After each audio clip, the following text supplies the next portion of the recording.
తెలంగాణ గడ్డ మీద మార్పు కోరినటువంటి ప్రభుత్వం సంవత్సరం కాలంలోనే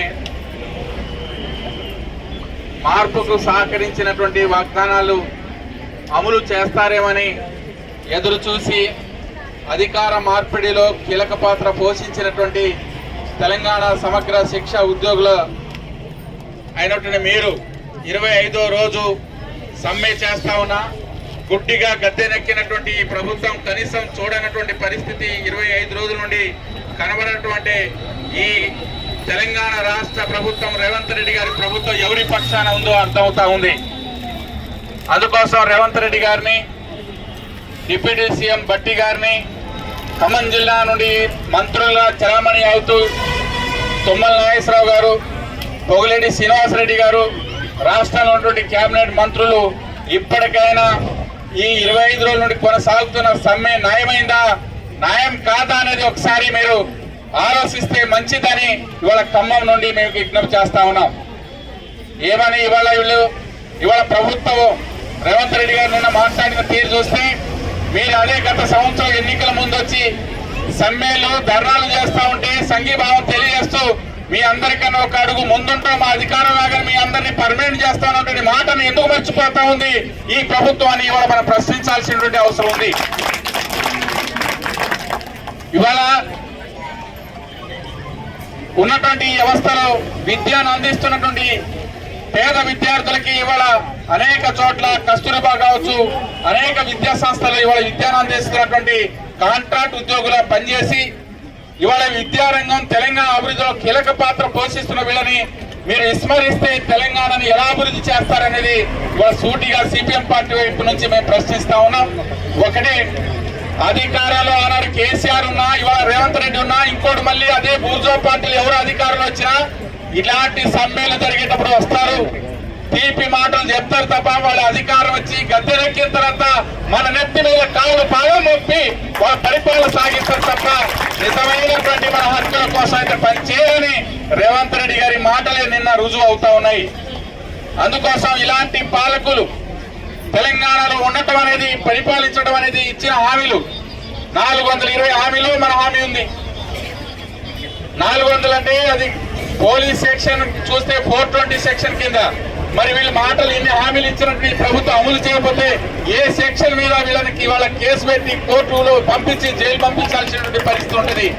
కేసీఆర్ ని గద్దె దించినట్టుగా రాబోయే కాలంలో వీళ్ళు ఇచ్చిన హామీలు అమలు చేయకపోతే ఇంకా మీ పరిపాలన ఇక 3 సంవత్సరాల కాలమే ఉంది. సంవత్సరం అయిపోయింది, 2004 అయిపోయింది, 2025లో అడుగు పెట్టాం. ఇక మీరు ఎంత ఏం చేసినా చెప్పిన అమలు చేయాలన్న ఇప్పుడే. అందుకోసం సిపిఎం గా మేము డిమాండ్ చేసేది, ఇప్పటికైనా మీరు జ్ఞానోదయం తెచ్చుకొని 25 రోజుల నుండి ఒక మిలిటెన్సీ ఉద్యమకారులుగా ఒక శాంతియుతంగా ఇవాళ ఈ టెంట్ లో కూర్చొని ఈ ప్రభుత్వం మీరు చెప్పిన వాగ్దానాన్ని గుర్తు చేస్తా ఉన్నారు, దాన్ని అర్థం చేసుకోండి. అదే ఇక్కడ ఉన్నటువంటి అక్క చెల్లెలు ఒకసారి తిరుగుబాటు చేసి కళ్ళు ఎర చేస్తే మీ పరిస్థితి ఏంటో ఒకసారి ఆలోచించుకోమని ఇవాళ మేము గుర్తు చేస్తా ఉన్నాం. కాబట్టి మీరు ఆధారపడాల్సిన అవసరం లేదు. ఉద్యమాలు, పోరాటాలనే ప్రజా సమస్యలు, మీ హక్కులు సాధించబడతారు.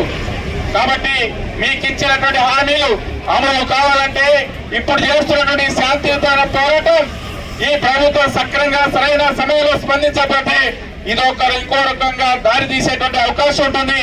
అందుకోసం గౌరవ ముఖ్యమంత్రి గారు ఈ ప్రభుత్వం ఆలోచన చేసి వెంటనే ఇక్కడ సమ్మెలో ఉన్నటువంటి కాంట్రాక్ట్ ఉద్యోగుల వీళ్ళతో చర్చలు జరపండి. వాళ్ళ న్యాయమైన డిమాండ్లు, వాళ్ళు గొంతమ కోరికలు ఏం కోరలేదు.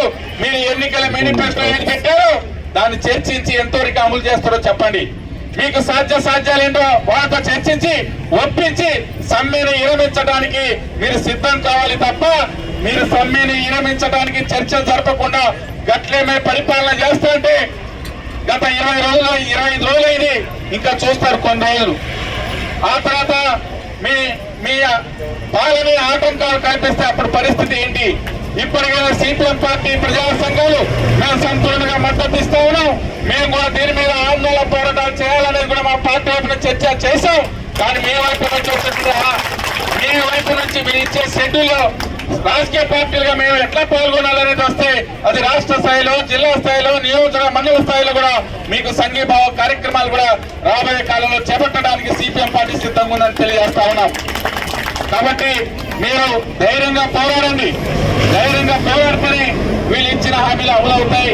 గతంలో కూడా అనేక హామీలు ఇచ్చిన ప్రభుత్వాల గతి ఏంటో వీళ్ళు ఇచ్చిన హామీలు కూడా అమలు చేయకపోతే ఇలాంటి పరిస్థితి కూడా ఎదురయ్యేటువంటి అవకాశం ఉందని తెలియజేస్తాను. చివరగా చెప్పదలుచుకుంది, పాలకులు ఎవరైనా సరే పేదవాడు, ఇక్కడ ఉన్న వాళ్ళు చాలా మంది బలహీన వర్గాలు, ఎస్సీ ఎస్టీ బీసీ బలహీన వర్గాల వాళ్ళే ఎక్కువ మంది ఉన్నారు. ఇవాళ అనేక కస్తూరబా కానీ మన స్కూల్స్ లో ఇవన్నీ కూడా పేద విద్యార్థులే చదువుతా ఉన్నారు.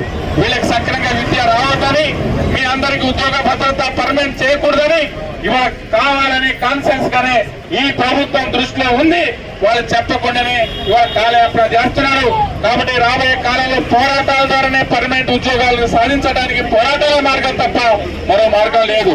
వీళ్ళను కూడా కొంతమంది చీలికలు తీసుకొచ్చి ఇక్కడ ఆ రోజు వచ్చాడు చాలా మంది నాయకులు, రాష్ట్ర నాయకులు ఇదాన్ని చెప్పిన వాళ్ళు ఉన్నారు. కానీ ఇప్పటికీ వెనుకాడుగు వేస్తా ఉన్నారు. ఇది సరైన పద్ధతి కాదు. వెనుకాడుగు ఏంటంటే రేవంత్ రెడ్డిని మద్దతు ఇవ్వటమే. ఇంట్లో కూర్చొని పోరాటం చేయడం అంటే హక్కుల కోసం పోరాటం చేయడం తప్ప మరో మార్గం లేదు. అందుకు తెలుసుకోవాల్సింది మీరే.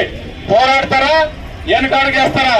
వెనుకాడుగు ఏంటంటే శభాష్ రేవంత్ రెడ్డి అని చెప్పడం తప్ప మరో మార్గం కాదని తెలియజేస్తూ మీ పోరాటాలు, మీ ఉద్యమాలు విజయవంతం కావాలి. మీ డిమాండ్ల పరిష్కారం కావాలి. ఏదేమైనా పోరాటాలతోనే పరిష్కారం. కాబట్టి శాంతియుతమైన పోరాటాన్ని అర్థం చేసుకునే ప్రభుత్వం ఇప్పటికైనా రేవంత్ రెడ్డి గారు చర్చలు జరిపి న్యాయమైన కోరికల పరిష్కారం కోసం కృషి చేయాలని మరోసారి 25 రోజుల సమ్మెళనంలో అక్క చెల్లెల తరఫున ముఖ్యమంత్రి గారికి సిపిఎం పార్టీ పక్షాన డిమాండ్ చేస్తూ మాట్లాడే అవకాశం ఇచ్చిన మీ అందరికీ కూడా పేరు పేరు ధన్యవాదాలు తెలియజేస్తున్నాను. పోరాడాలి, సమస్యల పరిష్కారం అయ్యేంత వరకు పోరాడాలి. ప్రభుత్వం ఇచ్చిన వాగ్దానాలు అమలయ్యేంత వరకు పోరాడదాం. సమస్యలు పరిష్కారం అయ్యేంత వరకు పోరాడదాం. హక్కులు సాధించేంత వరకు. లాల్ సలాం.